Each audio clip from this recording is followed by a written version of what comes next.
Magandang araw mga kababayan. Sa pagkakataong ito, napakaganda ho na itampok natin ang itinanghal na Outstanding Campus Journalist ng Occidental Mindoro.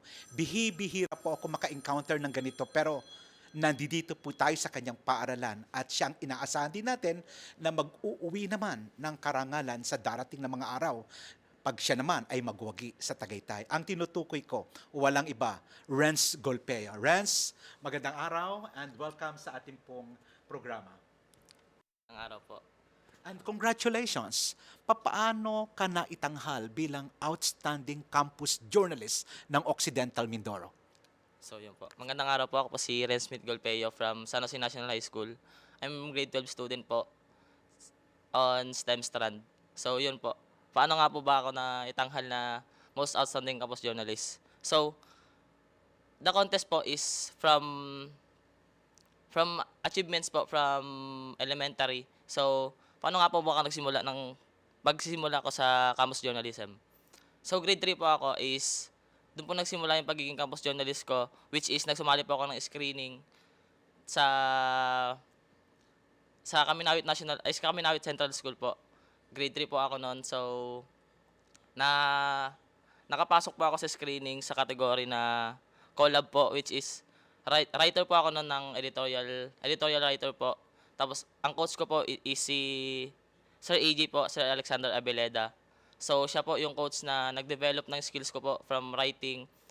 From sobrang dami ko pong kategory na sinalihan po, which is the editorial cartooning, editorial writing, and sports writing. Then, grade 4 nag-continue po yung journey ko sa campus journalism. So, iba naman pong contest, which is na ano naman po, the individual category, which is editorial cartooning po. So, nung division po is nag-champion po ako dito po siya ginanap sa Mamburao po. Yun, nag-champion po ako diyan. Tapos nakarating po ako ng Tagaytay.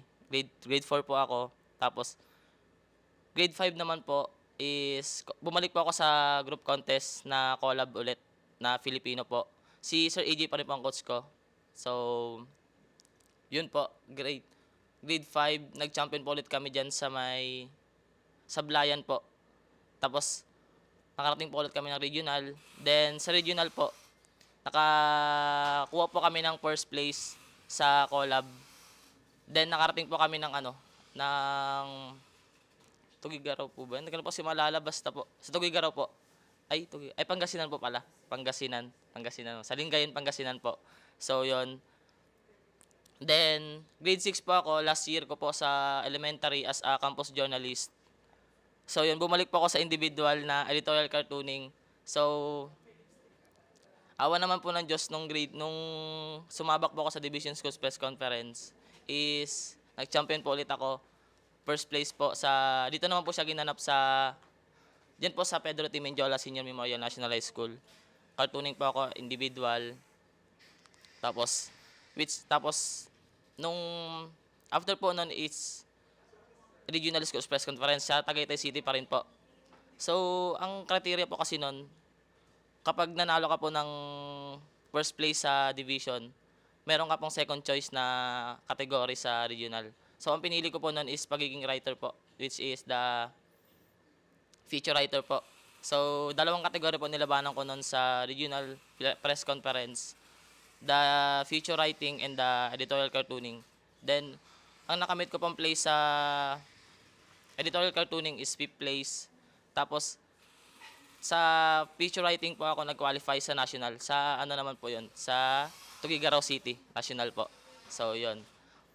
So, pag-graduate ko po nung grade 6, dito po ako nag-aral sa San Jose National High School. Doon po nagsimula yung journey ko po as campus journalist sa secondary po, as high school. So, collab po ulit na pinapasukan ko. Tapos, si Sir JP naman po, si Sir John Paul Cosme, siya naman po yung naging coach ko since grade 7 po ako. So, conference naman po. Dito naman po siya ginanap sa San Jose National High School. So, nag-champion po ulit kami noon. Ang category ko po is group contest po ulit.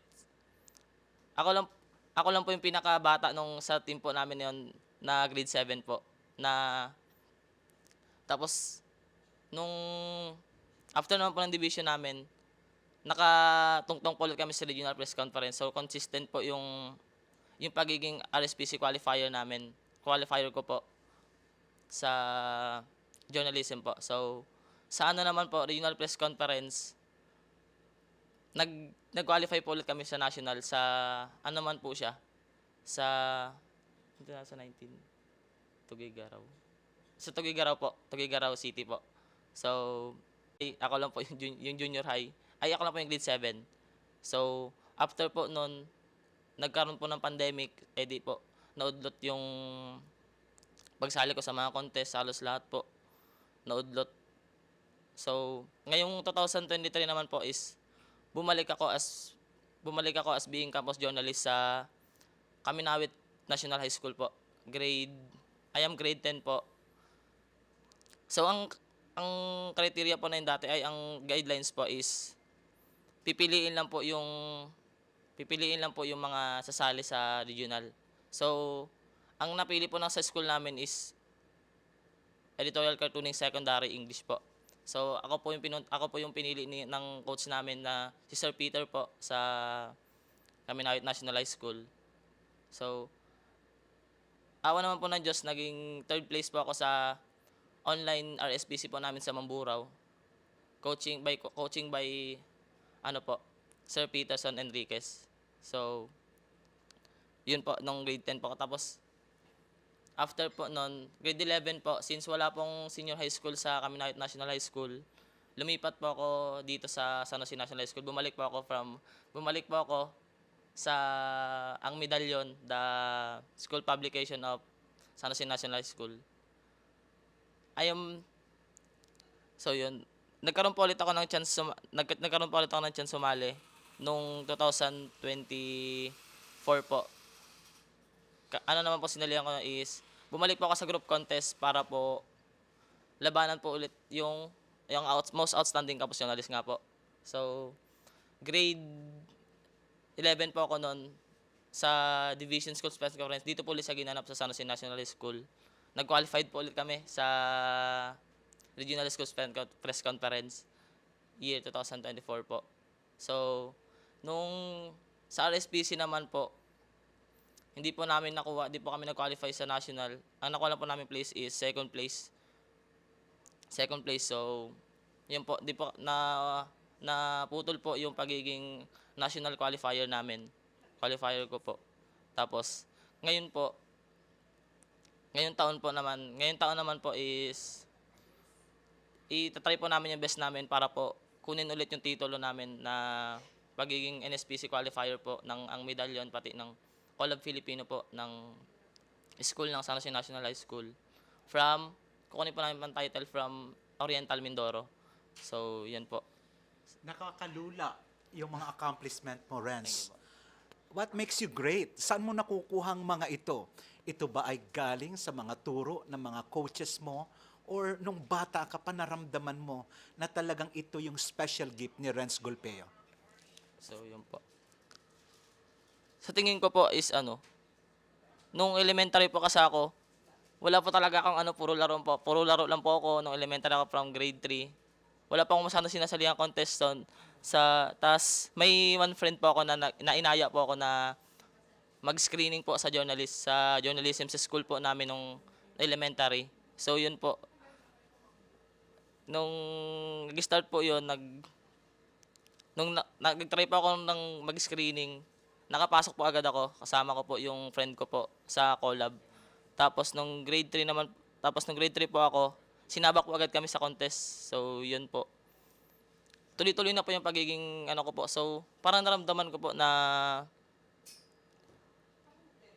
I am a writer po. Hindi lang po writer. Hindi lang po journalist. Even sa labas po ng school or sa community, nasa puso ko pa rin po yung pagiging journalist, which is pagpapalaganap ng fairness at truth po. Yun po. And then, out of your experiences and work, paano mo i-define ang trabaho ng isang journalist at ang pagiging isang Renz Gulpeo in the future, what is now your clear definition of journalism? So, I define journalism po as ano po siya, siyempre po, from student pa lang po ako, hindi pa po siya masyadong mabigat or mahirap since school pa lang po yung mga na issues na pinapalabas po namin o pinapalaganap po namin. Siguro po pagdating ko po siguro ng mga higher level or pag-graduate ko po or pag nagkaroon po ako ng profession, siguro po ang journalism po is kailangan po ng enough bravery. So, para po, siyempre po sobrang dami na po nating issues ngayon na sobrang mainit po. Like, yun nga po, impeachment from Sara. Impeachment to Sara. So, mahirap po para ilabas yung hinaing nyo po from that particular issues po. Sa campuses, kunyari, sa mga na-drawing mo, sa mga nasulat mo, naramdaman mo ba na nakapagpabago din ang mga kaisipan mo sa local community mo, Renz? Yun po. Since, nung nag-start po ako magsulat sa school po, yun po, through campus journalism yun nga po, nalabas ko po yung, yung opinion ko from that issue or lalo na po dun sa pagdodrawing ko po ng editorial cartoonings. Kasi po, ang editorial cartooning po is, i-show mo po yung ano po yung stand mo doon sa particular issue or kung pros ka po ba o against ka po. So yun po, na-feel ko po na through campus journalism po, pwede mo po siyang gamitin instrumento para po maipalabas maipalabas yung stand mo po from that particular issue po. Yun po. Oo. Pero sa pagiging journalist ba kailangan talagang star ka ng lugar mo or ang star yung sinusulat mo? Paano mo ipaghihiwalay or ipagsasama ang isang Renz at ang trabaho ng Renz? Ulit nga po, sir. Ulit nga po. So with this, talagang sikat ka kasi naparangalan ka. O pumapasok ba sa isip mo yon or ang nagmamatter talaga yung sinusulat ni Renz? Ano ang tingin mo sa dalawang nasabi ko sa pagkakataong ito, Renz? So yun po. Hindi po sa akin nagmamatter yung yung fame po, pagiging famous ko po. Pero hindi naman po sobrang sikat. Pero kahit kahit hindi po siya online o hindi po siya naka-post, tuloy pa rin po sa pagsusulat or paglalaganap ng truth and fair issues po. Yun po. Renz, sinong pinaka-idol mong manunulat? In your age, meron ka na bang mga hinahangaang mga writers ng ating kasalukuyang panahon? Writers po ba? Like Like ka sa mga journalist or ikaw lang yon? Hindi mo pang Wala po. binabader talagang very raw and fresh ang Opo, pagiging wala. journalist mo. Wala na. Ano ang nakikita mong sino yung is it regional or yung lalabanan nyo sa Tagaytay ngayon? Regional po. Regional. Ayos po. Nabanggit mo Oriental Mindoro. Sila Apo. ba ang tinatawag na defending champion? Ano ang edge ngayon ng Mindoro Occidental at ng San Jose National High School sa contest na inyong haharapin? So yun po. Last year po kasi sobrang nalungkot po kasi ang team namin lalo na po kami dahil po 0.5 lang po ang lamang nung Oriental Mindoro po sa category po namin, Oo. which is yun nga po nakakalungkot. Sobrang gusto na po namin bumawi ngayon. Oriental po nag-champion tapos kung pwede po sabihin na yung Oriental po kasi ngayon is yung team last year po Oriental lang nag-champion sa national po. Oo. Oriental. So yun po. Ang edge po na Oo, edge po ng edge ng Occidental ngayon, lalo na sa iyong pangunguna. Kasi napakalaking puntos ang maiko-contribute mo dito. Do you think we will win this time? I think mga 99% po sa Wow. because Yeah. ang kulang lang po talaga namin last year is training po. Training lang po talaga, time of training. Yun po. Kasi Ayan. po last year po 2 days before our SPC, yung training lang po namin. Weekend lang po siya, which is Sabado Paano Linggo. kayo nagtitraining sa ganitong larangan? Ano ang mga dinidemand din yung klaseng training para lalo pa kayong maging magaling na student journalist?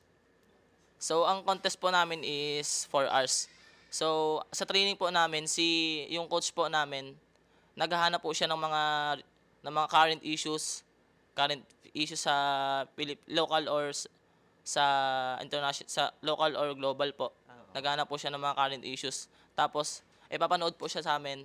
Tapos, Then, papanood po siya sa amin. May ano po kami, may 7 po kami sa isang group. Aha. Yung 4 po is writer of feature writing, sports writing, and news writing, then the editorial writing. Aha. So, yun po. Ako po is layout artist.